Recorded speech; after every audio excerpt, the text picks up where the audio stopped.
О, прикольно. Сейчас мы тут полазим. А ты боишься? Все боятся.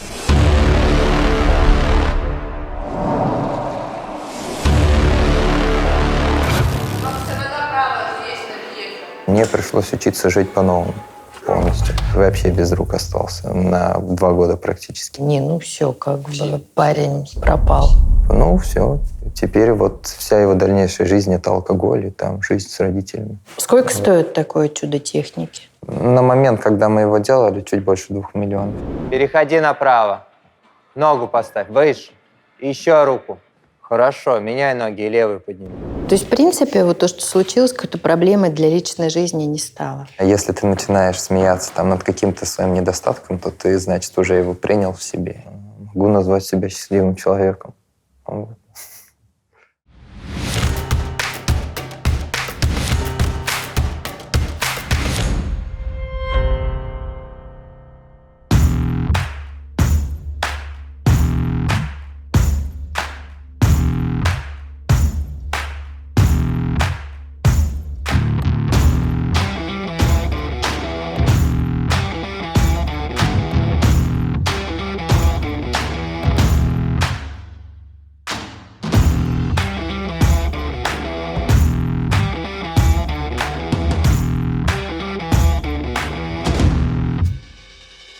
Давай сначала с понятиями разберемся, почему скалолаза не надо спрашивать, на какие горы ты залезал, в какие горы ходил. Скалолазание — это не прохождение в горы. Есть альпинизм, есть скалолазание. И для многих это одинаковые понятия. А чем отличается? В альпинизме ты ходишь в гору, которая не подготовлена, то есть там лежит природный какой-то мусор, то есть палки, там гнезда зверей. И вот ты по этому всему лезешь. В скалолазании твой маршрут, он подготовлен заранее. То есть, как на стене постановщик прикрутил в определенном порядке зацепки или камушки, то также и там убрали все лишнее. Самое важное, подготовили точки страховки. В альпинизме точки страховки ты создаешь сам. Для меня скалолазание, оно вот в первую очередь там, на скалах. То есть это тренажер для скалолазания, как он официально называется, а вот лазание, оно там. Максим, я правильно понимаю, что в первый раз, когда ты взял высоту, это был тот несчастный столб в 15 лет? Можно и так сказать, да. Высоковольтный. Что произошло? Мы жили в маленьком поселке, и нечего нам там было делать. Мы гуляли, я предложил другу залезть на высоковольтный столб. Когда я с него начал спускаться, я задел рукой провод и ударил током. Какой силы удар был? 6000 вольт. А врачи сказали, что там высота была 8 метров, что я уже не должен был до пола долетать. Я еще при падении упал на правый локоть и сломал руку правую. Я вообще без рук остался на 2 года практически. Вот. И если левую руку, там, понятно, нечего было спасать, ее просто ампутировали, то правую как раз пришлось еще 2 года восстанавливать, потому что был сложный перелом, попала грязь, пошла гангрена, и там был вопрос о возможности ампутации правой руки. Вот. Но повезло, если так можно сказать. Повезло, да. Везунчик. Да. А с другом нормально все? То есть да, у него то есть, абсолютно никакого урона он не получил. Все в меня прилетело. Отлично. Над головой хороший зацеп, он не маленький. Хорошо, меняй ноги и левую подними. Выше ногу. Чем выше залезешь, тем прикольнее будет видно. Если ты до конца залезешь, там вообще круто. Если супер страшно не будет, можно больше. Смелее. Все будет хорошо. Да. Так как я сейчас преподаю скалолазание детям, я от родителей часто слышу истории, что они там научились лазать, получили какие-то навыки, лазают по гаражам, деревьям, своим ученикам. Я стараюсь донести, что если вот здесь в зале мы лазаем, и есть маты, там, страховка, все прочее, то на гаражах, там где-то на улице этого всего нету. И есть шанс реально повредиться и выпасть из жизни там, на какой-то срок. Не знаю, насколько я могу на них повлиять, особенно на подростков. Что-то мне кажется, что твой пример убедителен. На мой взгляд, если бы я знал вот такие примеры, не повлияли бы они на меня. Там, дети, они такие, они должны немножко таким заниматься. Мне кажется, здесь больше занятость ребенка. То есть если ему есть чем заняться, он не будет о таком думать. То есть воспитанием, наверное, больше нужно заниматься, каким-то досугом. Да, руки отпусти и сильно толкнись. Готов? Давай. Детей легче тренировать? Наверное, да. Почему? Да. Ну, у взрослых уже очень много стереотипов набранных. Вот там, опять же, все думают, что это страшно, падение, что это все на руках делается. А ребенок, он приходит, он такой: о, прикольно, сейчас мы тут полазаем. Как не бояться, особенно если как бы опыта не было? Ну, все боятся.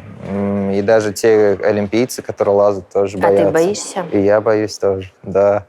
Просто, это не всегда видно. Вопрос понимания того, что ты делаешь. То есть если ты понимаешь, что у тебя адекватное снаряжение, там, не какие-то веревки рваные, вероятность того, что с тобой что-то случится, ты получишь травму, она мизерная. И можно со своим мозгом договориться, потихонечку попробовать сделать один шаг. То есть ты утверждаешь, что вообще любой чайник вот сейчас мимо шел, зашел сюда и может сходу подняться наверх, пусть не быстро, да, но подняться, и это будет безопасно. Причем независимо от того, сколько у него рук, ног, глаз, есть ли у него слух, зрение и все прочее.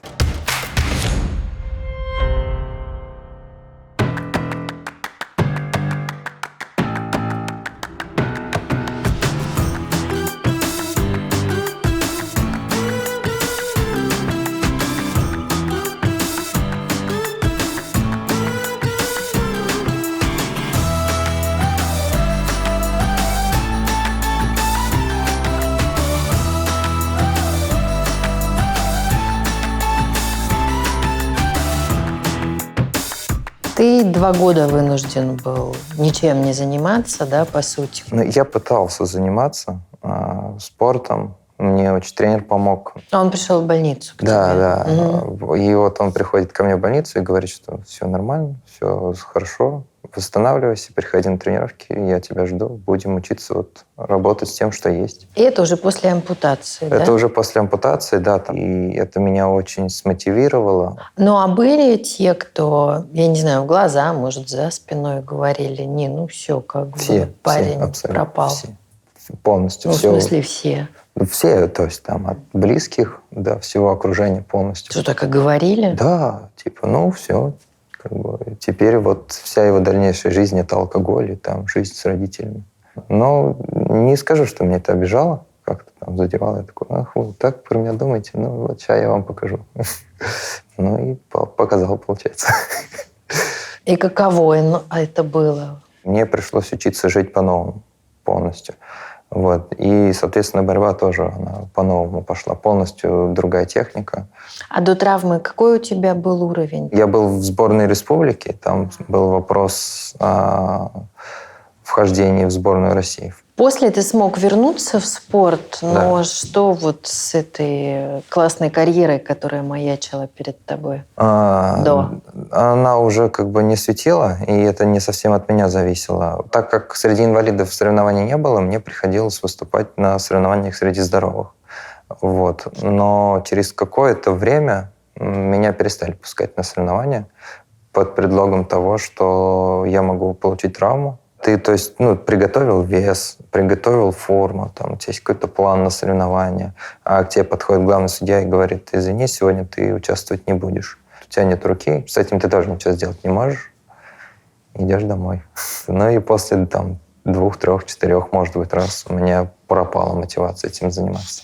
Зато примерно в тот же временной этап я начал знакомиться со скалолазанием. Появились новые знакомые, новая мотивация. Буквально через несколько месяцев после того, как я начал заниматься, проводились крупные соревнования по спортсменам-инвалидам.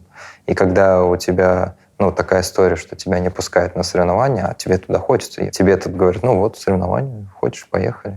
И, конечно, тебя это мотивирует, подбадривает. Это было круто. А на нем можно играть на пианино? Нет.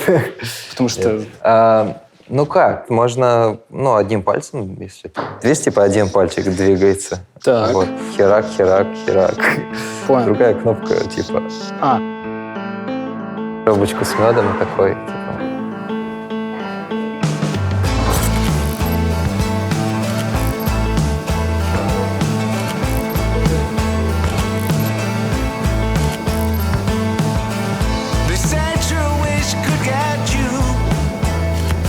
Расскажи, когда появилась железная рука? Почти сразу.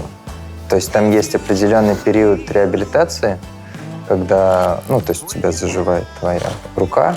Но протезы бывают разные. Вот Да. это не то, что крутой, но и крутейший, да? Мне поставили, не сразу такой. Вот. Сначала был протез попроще, но он очень помогает тебе в социальной реабилитации, адаптации. То есть для себя, для того, как тебя воспринимают окружающие, условно, если ты идешь без руки, то ты там просто человек без руки. А тут у тебя появляется такая игрушка. Ну и на тот момент я вообще не мог представить себя на улице, например, без протеза. То есть я его приходил домой, там снимал, а если выходил условно за хлебом, то я его снова надевал. Сколько стоит такое чудо техники? На момент, когда мы его делали, чуть больше 2 миллионов. Сейчас больше, Рублей. потому что курс растет, да. 90 тысяч долларов. Вот. И это ты получил за счет государства? За счет государства, да. У нас есть механизмы. Сейчас они более проще в плане оформления документов и бюрократии. Есть механизмы получения таких штук, ног, рук, протезов, глаз. То есть вообще никаких сложностей не было? Нет. Грубо говоря, ты приходишь в больницу, да, там в Уфе есть такая, не обязательно это должна быть Москва. Я получал все свои протезы, включая этот в Уфе. Там проводят экспертизу, конечно. Говорят, что да, действительно, протез уже больше не дееспособен. И тебе выделяют средства. И дальше уже там вопрос времени. Но, скажем, за полгода этот протез я смог себе сделать.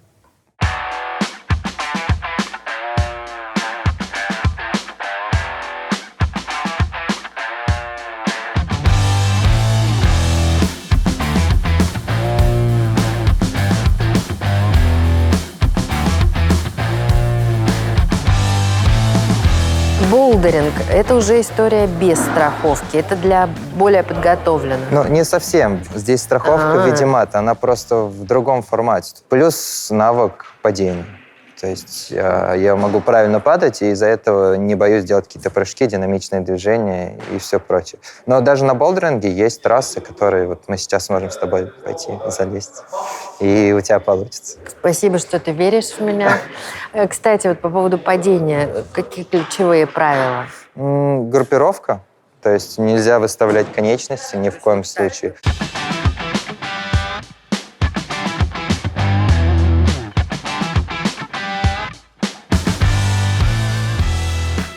Но в спорте ты его не используешь. Официальные правила запрещают использование протезов мне. Именно спортсменам без ног, пожалуйста. Все бы так сделали, если бы можно было. Делается крюк, и так как крюк не устает, ты можешь им брать супер маленькие зацепки и висеть на них по 3 миллиона лет. Это нас бы сделало сильнее, чем обычные спортсмены. Главный, конечно, вопрос, как он управляется. Достаточно просто, на самом деле. Здесь есть 2 датчика. Внутри, да? Да, внутри протеза. То есть они ко мне никак не прицеплены, в меня ничего не вживляли. Датчик считывает движение с мышц, то есть электромагнитные импульсы, они у нас всегда есть, переходят от головы к мышцам.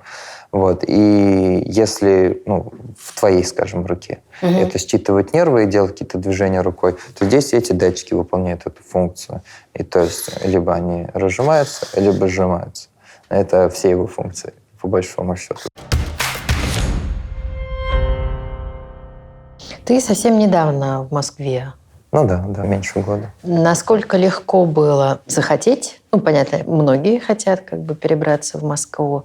А насколько легко было реализовать это желание? Я понимал, что здесь больше возможностей, но здесь полно таких, как ты. Да, еще и руки у них 2. Вот. Поэтому было непросто. Ты говоришь, что многие, когда вот еще был в больнице, да, крест ставили, потом какая-то обратная связь была от них, что ну ничего себе. Да, еще Максим, когда я там просто школу закончил, они такие, ого, молодец. Потом ты поступаешь в институт, они такие, ого. Как бы уже не оправдал наших ожиданий. А мне на тот момент уже было без разницы, что они там думают. И вот это вот первичное желание, ну вот я вам покажу сейчас, оно уже вообще там не имело для меня никакого значения. Из-за чего больше? Время прошло? Или все-таки то, что достижения, вот они? Я просто жил и занимался, чем нравится. Вообще больше ни о чем не думал. Кому-то что-то доказывать. Там. Что в скалолазании заставляет в себя влюбиться? Ты не соревнуешься ни с кем, по большому счету. Даже если это соревнование, у тебя много соперников, у вас нет никакой конкуренции между друг другом. Потому что... Как так? Но места же разные. Понятно, но ты же соревнуешься со скалой. Ты соревнуешься вот сам с собой, со своими эмоциями, вот с этой стеной. И тут, ну, как бы, либо ты там себя преодолел, ты залез, либо не залез. И ты не можешь там винить своего конкурента в том, что он сильнее тебя. Потому что, ну, это ты тут налажал, плохо тренировался, вот твой результат. И это круто, потому что тут, то есть ты всегда сам с собой такой воюешь. Скалолазание тебя познакомило с девушкой твоей. Да. Она там не суперспортсмен, но лазаем вместе. Путешествия планируем лазательные тоже вместе. Вот. Это круто. Ну, вместе в Москву, да, переехали? Не, она тут жила уже, она коренная москвичка. Это я такой вот хитрый. То есть, в принципе, вот то, что случилось, какой-то проблемой для личной жизни не стало? Для меня это было изначально вопросом, что, ну, тебе 15, ты как бы подросток, и это как раз тот период, когда ты начинаешь общаться с девчонками. И мне казалось, что как-то теперь девчонки будут на меня по-другому смотреть. Ни разу в моей жизни не было такого, чтобы кто-то мне сказал, там, неважно вообще в какой ситуации, что мы не будем с тобой общаться, потому что у тебя нет руки, или там с тобой что-то не так. Вот, то есть это, ну, это было мое ошибочное мнение. Мне кажется, что если кто-то это посмотрит, там, попав в такую ситуацию, то знаете, что все хорошо. Люди сейчас адекватные и нормально это все воспринимают. Вот. То есть главное себя не ограничивать, самому себе в голове какие-то рамки не ставить.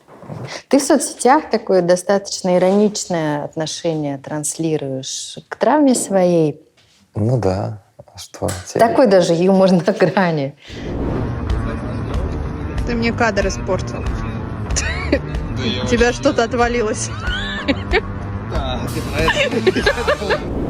Как скоро ты к этому пришел, что к этому можно относиться иронично? Появилась первая шутка. Ну, наверное, достаточно быстро, я думаю, там, через пару месяцев, может быть, 2-3. Это прикольно. Где-то я потом читал, что если ты начинаешь смеяться там, над каким-то своим недостатком, то ты, значит, уже его принял в себе. Все у тебя уже хорошо. Ну, вот. Мы как-то выложили с девушкой ролик. Он собрал, по-моему, уже 1,5 миллиона просмотров. Вот как раз с такой дурацкой штукой, что у тебя что-то отвалилось. Вот. Ну и люди очень по-разному это воспринимали. Кто-то говорит, блин, ты молодец, что ты там принял себя, не унываешь. А кто-то такой, блин, как так можно вообще? Как там так что людей задевает? Ну, что это их обидело, что это может меня обидеть. Хотя я там сам над этим смеюсь, и нормально все. Ты в одном интервью сказал, что вообще доволен всем. И, в принципе, даже если была такая возможность, ты бы ничего не поменял, не отменил никакие события своей жизни. Да, это так. Тот случай, который со мной случился, я его не могу назвать ни хорошим, ни плохим. То есть, по большому счету, я потерял руку, и вся моя жизнь, она вот поменялась полностью. И это не очень хорошо. Очень много негативных эмоций принес родителям, близким. Вот. Очень много сам всего не очень хорошего пережил. Но, с другой стороны, это вот та ситуация привела меня туда, где я сейчас есть, да, занимаюсь тем, что люблю, и пытаюсь другим как-то помочь, там, научить их лазать, подарить им какие-то новые эмоции. И не факт, что оно бы было так, если бы не тот случай. Я не хочу сказать, что всем надо лезть на столб, чтобы найти себя. Но вот как-то вот так оно произошло. Анализируя там свою ту жизнь до этого случая, я примерно представлял, кем бы я работал, чем бы занимался. Ну, что бы это было? Да, я бы, что бы это наверное, было там похоже? же бы и остался. И про скалолазание я бы никогда не узнал. Поэтому я бы точно ничего не поменял. Я сейчас полностью доволен тем, как я живу, где я живу, чем занимаюсь. Могу назвать себя счастливым человеком.